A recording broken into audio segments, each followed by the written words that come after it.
kusoo dhawaada muuqaalkan aan ugu magac daray buuggan ama kitaabkan gacan bini'aadan baan uga dhex jeedaa.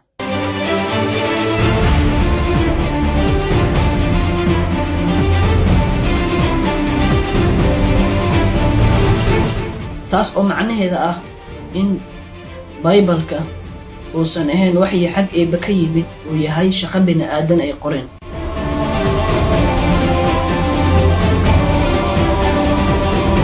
aan akhrina buugga Matayos cutubka 8 qormada 28 sida tan buu leeyahay. goortuu yimid dhinaca kale waxaa laga hadlayaa Ciise calayhi salaam.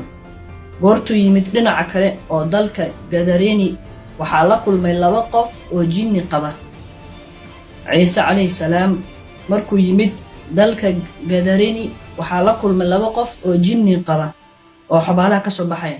labadan qof jinni bay qabeen, xabaalaha bay ka soo baxayeen.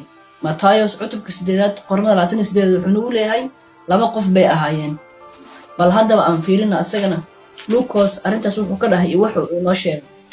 Luukos cutubka 8 qormada 27 sida tan buu leeyahay. goortuu dhulka u degay waxaa la kulmay nin magaalada ka yimid oo jinniyo qaba. goortuu dhulka u degay goortuu doonida ka degay oo dhulka u degay waxaa la kulmay nin magaalada ka yimid oo jinniyo qaba. Luukos wuxuu leeyahay qofka jinniga qaba wuxuu ahaa hal nin buu ahaa.